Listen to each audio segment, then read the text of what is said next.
Bismillahirrahmanirrahim. Assalamualaikum warahmatullahi wabarakatuh. Perkenalkan, saya Auliana Nita Putri, mahasiswi Universitas Pancasakti Bekasi dengan program studi Pendidikan Ekonomi reguler semester 5 pagi dengan NIM 18720500046. Di sini untuk memenuhi proyek UTS semester 5 mata kuliah Perekonomian Internasional, saya akan menjelaskan materi dengan judul Liberalisasi Perdagangan dengan dosen pengampu Pak Lulu.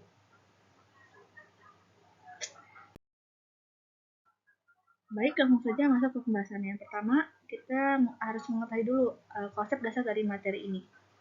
Perekonomian dunia mengalami proses liberalisasi perdagangan ditandai dengan mulainya terbentuk General Agreement on Tariffs and Trade atau GATT pada tahun 1947 yang perannya sekarang telah digantikan oleh World Trade Organization atau WTO. Tujuan liberalisasi ini adalah untuk meningkatkan volume dan nilai perdagangan yang pada akhirnya dapat meningkatkan pertumbuhan ekonomi dan kesejahteraan masyarakat.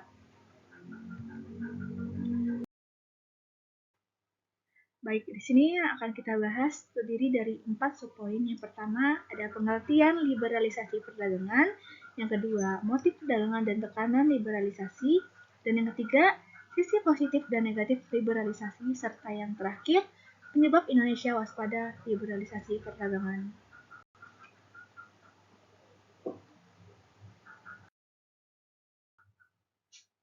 Baik, langsung saja masuk ke pembahasan yang pertama, yaitu mengenai apa sih itu liberalisasi perdagangan. Nah, liberalisasi perdagangan adalah kebijakan mengurangi atau bahkan menghilangkan hambatan perdagangan atau tarif maupun non-tarif dalam rangka meningkatkan kelancaran arus barang dan jasa.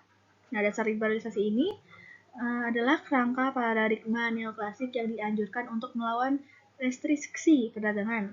Liberalisasi bisa dikatakan juga pelepasan campur tangan pemerintah dalam pasar keuangan, pasar modal, dan hambatan perdagangan.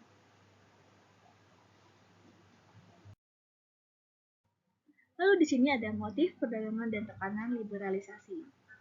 Dalam sistem ekonomi tertutup atau autarki, negara hanya dapat mengkonsumsi barang dan jasa sebanyak yang diproduksi sendiri. Akan tetapi, dengan melakukan perdagangan atau open economic, satu negara memiliki kesempatan mengkonsumsi lebih besar dari kemampuannya berproduksi karena terdapat perbedaan harga relatif dalam proses produksi yang mendorong spesialisasi. Nah, menurut Ilham 2003 menyebut liberalisasi sebagai penggunaan mekanisme harga yang lebih intensif sehingga dapat mengurangi bias anti-ekspor dari rezim perdagangan. Disebutkan pula bahwa liberalisasi juga menunjukkan kecenderungan makin berkurangnya intervensi pasar, sehingga liberalisasi dapat menggambarkan situasi semakin terbukanya pasar domestik untuk produk-produk luar negeri. Namun demikian, oleh karena terdapat perbedaan penguasaan sumber daya yang menjadi komponen pendukung daya asing, sebagian pakar yang lain berpendapat liberalisasi pasar berpotensi menimbulkan dampak negatif karena mendorong persaingan berpasar yang tidak sehat. Atas dasar itu, maka timbul pandangan pentingnya upaya-upaya proteksi terhadap produksi dalam negeri dan kepentingan lainnya dari tekanan pasar internasional melalui pemberlakuan kendala atau hambatan perdagangan.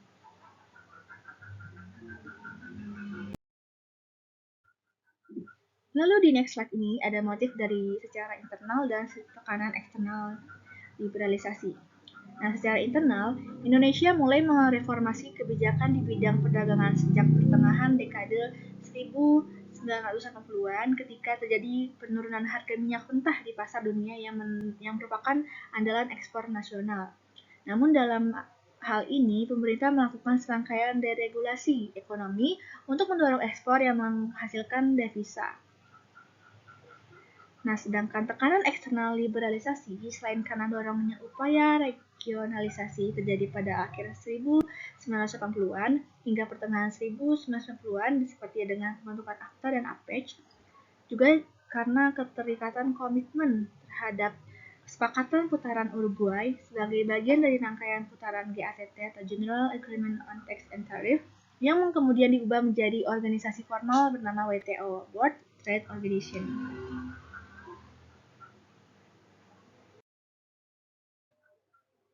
Selanjutnya, ada sisi positif dan negatif liberalisasi.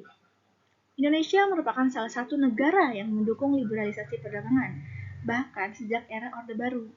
Indonesia memiliki orientasi ekonomi yang bersifat liberal dan pro-pasar. Hal ini tentunya dapat memberikan dampak positif dan negatif. Nah, secara umum menurut Indrawati tahun 1945, liberalisasi akan menguntungkan bagi negara berkembang dan penduduk miskin dari kelompok pendapatan menengah karena ekspor produk yang bersifat padat karya akan meningkat atau terutama produk manufaktur. Lalu sisi positifnya ada peningkatan kinerja perdagangan.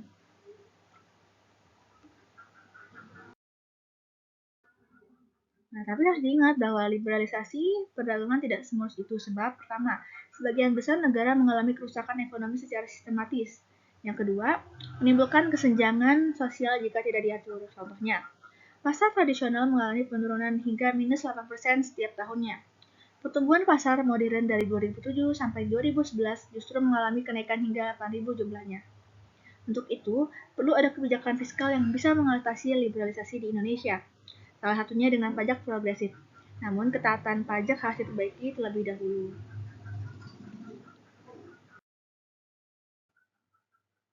Lalu kita masuk pada subbab terakhir mengenai penyebab Indonesia waspada liberalisasi perdagangan. Terbukanya akses pasar dunia dalam arti bahwa pasar domestik Indonesia juga akan semakin terbuka bagi produk dari negara lain, alias akan dibanjiri produk impor. Bagi para pengusaha liberalisasi perdagangan yang sudah berjalan melalui China ASEAN Free Trade Agreement atau CAFTA merupakan mimpi buruk untuk industri. Sebab mengakibatkan produksi industri nasional menurun hingga 50% karena kalahnya persaingan khususnya pada produk usaha kecil dan menengah di pasar dalam negeri. Akibatnya, ada sektor industri terpaksa memangkas jumlah tenaga kerja hingga 20%, bahkan ada beberapa pelaku usaha mengalami kerugian dan harus menutup usahanya. Nah, jadi bisa kita lihat bahwa dari sisi liberalisasi perdagangan ini nggak selamanya itu positif gitu, karena akan banyak menimbulkan dampak negatif, lebihnya khususnya untuk negara kita sebagai penjual-penjual negara kita ini, kan akan bersaing dengan produk-produk impor yang harganya relatif lebih murah.